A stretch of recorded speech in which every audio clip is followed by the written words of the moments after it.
GK spirituals பார்வையாளர்களுக்கு எனக்கு பணிவான வணக்கம். மகர ராசிக்கு இந்த ஆணி மாதம் சிறப்பாகவே இருக்குன்னு சொல்லலாம். காரணம் 6ல் உள்ள புதனுடைய திருவருள் உங்களுக்கு நிறைஞ்சிருக்குன்னு சொல்லலாம். 6ல் மறைந்த புதன் நிறைந்த பொருளை தரும். அதே மாதிரி 3ல் ராஜயோக இடத்துல சனி இருக்கிறதுக்கும் ஒரு காரணம். அது குருவோட பார்வையில் இருக்கிறது இன்னும் விசேஷம். தொழில் இடத்துல உங்களுக்கு மிக சிறப்புகள் கூடும். ஜூன் 19க்கு மேலே சிறு சிறு தடைகளும் வேலையில் சிறு சிறு சோர்வுகளும் தோன்றலாம். ஆனால் அதையும் மீறி உங்களுக்கு பணியாற்றக்கூடிய ஆற்றல் அதிக அளவில் இருக்கிறதுனால நிச்சயமாக இந்த தடைகள் எல்லாம் தாண்டி சிறப்பாக நீங்கள் பணியாற்ற முடியும். சம்பள உயர்வோ அல்லது பதவி உயர்வோ அதற்கான சிபாரிசுகளோ நடக்கக்கூடிய ஒரு நேரம் தான் இது. அலுவலகத்தில் நீங்கள் எச்சரிக்கையாக இருக்க வேண்டிய ஒரே விஷயம், உங்களுடைய எதிர்பாலினத்தவர்கிட்ட நீங்கள் எச்சரிக்கையோடு பழகணும். அந்த எச்சரிக்கை கடைபிடிக்காட்டா ஒரு சில அவப்பெயர்கள் தோன்றலாம். அதற்கான வாய்ப்பு உள்ளது. மற்றபடி உங்களுக்கு இது அமோகமான ஒரு மாதம் தான் இருக்கு.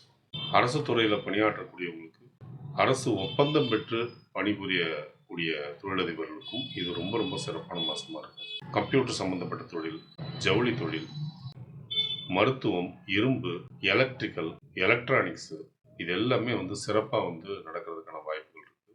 ஆன்மீகம் சம்பந்தப்பட்ட அல்லது ஆலயம் தொடர்பான பொருள்கள் கூட உங்களுக்கு சிறப்பாகவே காணப்படும். ரியல் எஸ்டேட்டில் உள்ளவங்க ஜூன் 19க்கு மேலே கொஞ்சம் எச்சரிக்கை கடைபிடிக்கிறது நல்லது. ஏன்னா லாபத்தில் இழப்பு ஏற்படுறதுக்கான வாய்ப்பு உண்டு. குடும்பம் சந்தோஷமாக இருக்கும், குடும்பத்தில் அமைதி இருக்கும். ஆனால் கணவன் மனைவி கிட்ட சில கருத்து வேறுபாடுகள் ஏற்படும். குரு சுக்கிரன் 7ல் உட்கார்ந்துருக்கிற காரணத்தினால இந்த கருத்து வேறுபாடுகள் ஏற்படுறதுக்கான வாய்ப்புகள் உண்டு. பிள்ளைகள் ஒரு சில நேரம் உங்களுடைய பேச்சை கேட்காம இருக்கிறது கொஞ்சம் கவலையை கொடுக்கக்கூடிய விஷயமா இருக்கும். அதனால் மன வருத்தங்கள் ஏற்படலாம். மற்றபடி குடும்பத்தில் மகிழ்ச்சியும் சந்தோஷமும் அதிகரிச்சுக்கிட்டே தான் இருக்குன்னு சொல்லலாம். பிள்ளைகளுடைய படிப்பு நிலை உயரும்.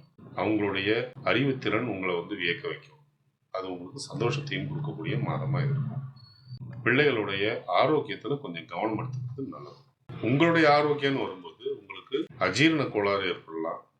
ஒரு சிலருக்கு கேஸ்ட்ரிக் ட்ரபிள் ஏற்படலாம். இது வாழ்க்கை துறைக்கு போகிறது. தாயோடைய ஆரோக்கியத்தில் கொஞ்சம் கவனம் எடுத்துக்கிறது நல்லது. தந்தையோட ஆரோக்கியம் சிறப்பாகவே இருக்கும். ஒரு சிலருக்கு நிலம் பூமி மூலிமா லாபம் கிடைக்கிறதும், உத்தியோகத்தில் பாராட்டுதல்களும் சம்பள உயர்வும் கிடைக்கிறதும் இந்த மாதம் நடக்கக்கூடும். ஃபினான்ஸ் தொழிலில் இருக்கிறவங்க கொஞ்சம் சிறப்பான லாபத்தை காண்பாங்க. அதற்கான மாதமாகவும் இது அமையும். இதுவே இந்த மாதத்துடைய சிறப்பு செய்தியாக எடுத்துக்கலாம்.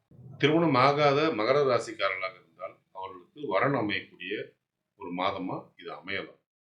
முக்கிய முடிவுகளை எடுப்பதற்கு சாதகமான நாட்களை தேர்வு செய்வது மிகவும் நல்லது. உங்களுக்கு நல்ல தசாபுத்தி நடந்து கொண்டிருந்தால் பலன்கள் இருமடங்காக மாறும். சோதனையான தசாபுத்தி நடந்து கொண்டிருந்தால் பலன்கள் நடப்பதில் தடை தாமதங்கள் ஏற்படும். பாதகமான நாட்களில் முக்கிய முடிவுகளை எடுக்காமல் இருப்பது மிகவும் நல்லது. ஒருவேளை உங்களுக்கு நல்ல தசாபுத்தி நடந்து கொண்டிருந்தால் இந்த நாட்களை பற்றின கவலைக்கு அவசியமே இல்லை. சந்திராஷ்டம தினங்களில் தேவையற்ற பயணங்களையும் தேவையற்ற பேச்சுக்களையும் தவிர்ப்பது நலம். இந்த மாதம் உங்களுடைய நன்மைகளை கூட்டிக்கவும் உங்களுடைய தீமைகளை குறைச்சிக்கவும் நீங்கள் வழிபட வேண்டிய தெய்வம் திருப்போரூர் முருகன், அறுபடை முருகன், விநாயகர்.